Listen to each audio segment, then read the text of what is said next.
नूरुद्दीन अली की तीसरी कहानी का शेष भाग कुछ इस प्रकार है। महल के अन्य सेवकों में भी यह बात होने लगी। कुबड़े की कान में कुछ तो भनक पड़ी, किंतु वह साफ न सुन सका क्योंकि गाने बजाने की आवाज भी ऊंची थी और सामने तरह तरह के तमाशे भी हो रहे थे। दुल्हन जब सारे जोड़े बदल चुकी तो गाना बजाना बंद हो गया। अब सेवकों ने बदरुद्दीन को उठने का इशारा किया। वह उठकर खड़ा हो गया। अब सारे लोग उस कक्ष से बाहर चले गए और दुल्हन भी अपनी सहेलियों के साथ अपने भवन चली गई। वहां उसे सेविकाओं ने सोने के समय के कपड़े पहना दिए। इस कक्ष में गुलाम और बदरुद्दीन ही रह गए। गुलाम ने क्रुद्ध दृष्टि से बदरुद्दीन को देखकर कहा, अब तेरा यहाँ क्या काम है? क्यों खड़ा है यहाँ? जाता क्यों नहीं? वह बेचारा घबरा कर बाहर जाने को उद्यत हुआ, किंतु परी और जिन ने, जो अदृश्य रूप से वहाँ मौजूद थे, उससे कहा कि तुम बाहर ना जाओ, हम लोग इस कुबड़े ही को भगा देंगे और तुम दुल्हन के कमरे में चले जाना। परी और जिन के आश्वासन पर बदरुद्दीन वहीं पर रुका रहा। उसकी जगह कुबड़े को ही भागना पड़ा। हुआ ये कि जिन ने बिल्ली का रूप धारण कर लिया और वह बिल्ली कुबड़े को तेज नजरों से देखने लगी। कुबड़े ने डपट कर और हाथ फटकार कर भगाना चाहा, मगर वह बिल्ली भयानक रूप से गुर्राने लगी और अंगारे जैसी लाल आंखों से देखने लगी। साथ ही उसने अपना आकार बढ़ाना शुरू किया और गधे जितनी हो गई। अब कुबड़ा घबराया और भागने को तैयार हुआ। बिल्ली ने और आकार बढ़ाया और भैंस जैसी हो गई और गरज कर बोली, ठहर कमीने, तू जा कहाँ रहा है? तेरा अंत निकट है। कुबड़ा गुलाम डर के मारे जमीन पर गिर पड़ा। उसने कपड़ों से मुंह छिपा लिया और कहा, भैंसे जी महाराज, मुझसे क्या कसूर हुआ है? भैंसा बना हुआ जिन बोला, तेरा ये साहस कि मेरी प्रेयसी से विवाह रचाए। कुबड़े ने कहा, मालिक, मुझे क्षमा करें, मुझे मालूम नहीं था कि मंत्री की कन्या आपकी प्रेमिका है। भैंसा बोला, अच्छा तेरी जान नहीं लूंगा, लेकिन जैसा कहूँ वैसा कर।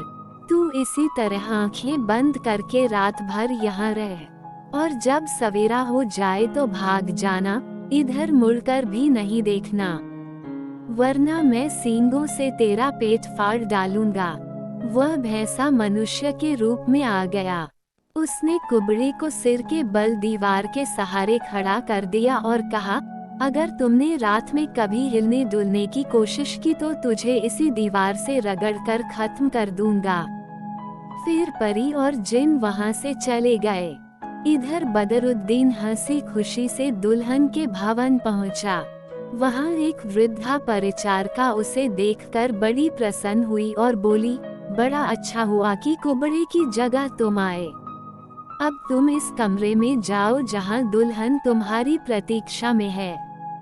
उसके साथ रात भर आनंद करना।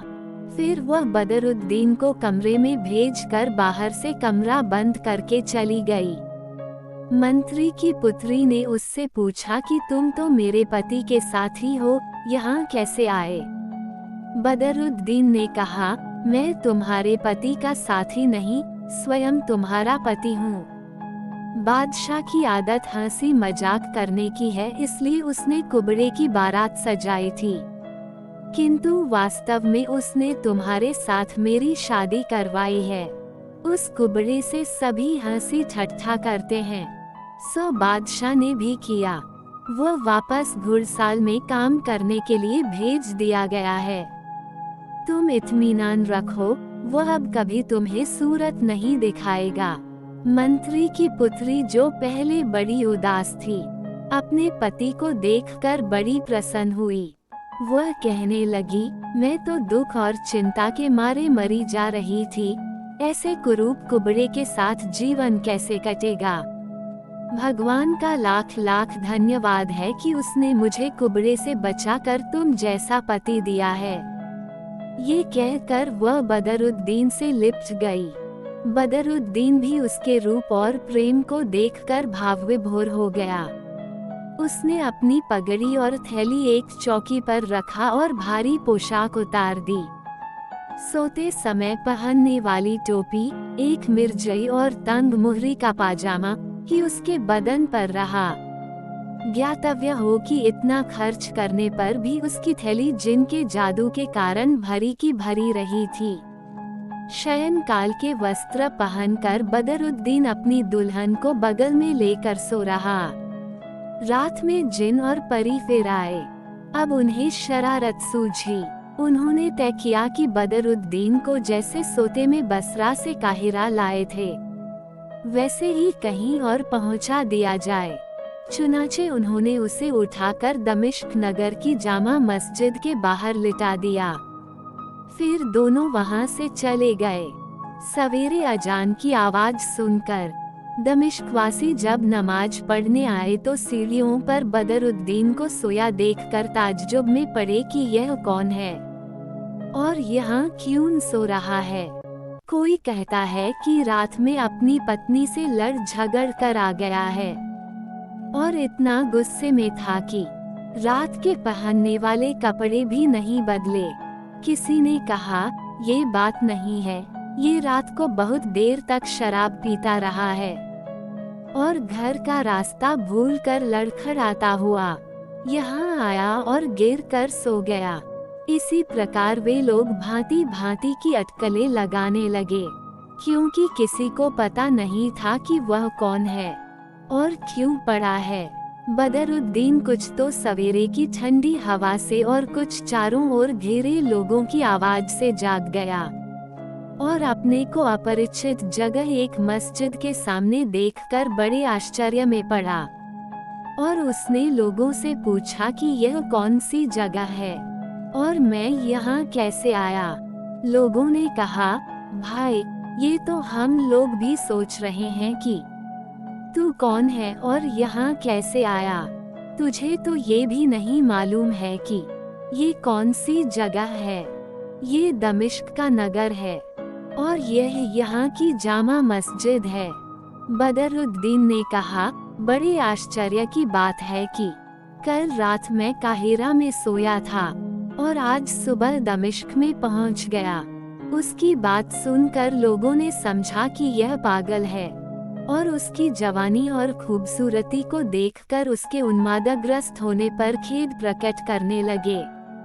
एक बुड्ढे ने कहा, बेटे तू क्या बातें कर रहा है। ये कैसे हो सकता है कि रात को तुम काहिरा में हो और सुबह दमिश्क पहुंच जाओ। बदरुद्दीन ने कहा, मैं सच कहता हूँ, पिछली रात मैं काहिरा में था और उससे पिछली रात में बसरे में था। ये सुनकर आसपास के लोग ठहाका मार कर हंसने लगे और शोरगुल करने लगे। वे कहने लगे, तुम बिल्कुल मूर्ख हो या फिर किसी गुप्त कारण से ऐसे बेसिर पैर की बातें कर रहे हो। बड़ी ही खेद की बात है कि तुम जैसे भले चंगे दिखने वाले आदमी की मानसिक दशा विक्षिप्त सी हो जाए। एक आदमी ने कहा, तुम खुद ही बताओ ये कैसे संभव है कि कोई रात को काहिरा में सोए और सुबह दमिश्क में जागे। मालूम होता है तुमने सपना देखा है और अभी तक ठीक तरह से जागे नहीं हो, उसी सपनों की दुनिया में खोए हो। बदरुद्दीन हसन ने कहा, मैं बिल्कुल ठीक कहता हूँ। कल रात को काहिरा में मेरा विवाह हुआ था। लोग और हंसे और कहने लगे कि यह वाकई अभी तक सपना देख रहा है। बदरुद्दीन बोला, नहीं, सच्ची बात है, सपना नहीं है। रात को मेरी दुल्हन ने 7 रागों पर 7 जोड़े बदले। उसका विवाह एक कुबड़े गुलाम से किया जा रहा था, किंतु फिर मेरे साथ कर दिया गया। मैं अच्छे वस्त्र और भारी पगड़ी पहने था और मुद्राओं से भरी एक थैली भी मेरे पास थी। मालूम नहीं वे चीजें कौन ले गया और मुझे यहाँ छोड़ गया। बदरुद्दीन जितना अपनी बात पर जोर देता था, उतना ही लोग हंसते और उसे पागल बताते थे। वह तंग आकर एक और चला गया तो भीड़ उसके पीछे हो ली। सभी लोग चिल्ला रहे थे, पागल है। उसके ऊपर पत्थर भी फेंके जाने लगे।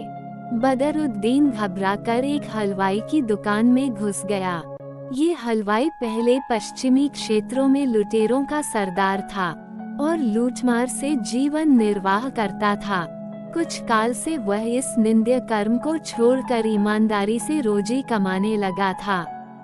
वह बहुत परोपकारी और मिलनसार हो गया था और आम लोग उसके प्रशंसक थे, फिर भी उसे क्रुद्ध करना कोई भी नहीं चाहता था, क्योंकि उसका अतीत लोगों को मालूम था।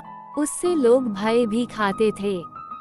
हलवाई ने सबको डांट डपट कर भगा दिया और बदरुद्दीन से पूछा कि क्या बात है। उसने फिर अपना पूरा हाल बताया तो हलवाई ने कहा, तुम बड़े समझदार लगते हो, लेकिन ये कहानी अब और किसी से न कहना, वरना लोग तुम्हें पागल ही कर छोड़ेंगे। मेरे कोई संतान नहीं है। मैं तुम्हें गोद ले लूंगा और जब तुम मेरे दत्तक पुत्र बन जाओगे तो तुम्हें छेड़ने का किसी को साहस नहीं रहेगा। बदरुद्दीन को अपने वर्ग से नीचे के आदमी का दत्तक पुत्र बनने के विचार से दुख तो हुआ, लेकिन और कोई चारा भी नहीं था, इसलिए उसने हलवाई की बात मान ली। हलवाई ने उसे अच्छे कपड़े पहनाए और मित्रों और संबंधियों को बुलाकर गोद लेने की रस्म पूरी कर दी। काजी के सामने भी कार्यवाही हो गई। बदरुद्दीन ने हलवाई का काम सीखा और हसन हलवाई के नाम से मशहूर हो गया। इस कहानी का अगला भाग देखने के लिए कृपया हमारे चैनल पर बने रहे। जल्द ही आपको अगला भाग सुनने के लिए मिलेगा। धन्यवाद।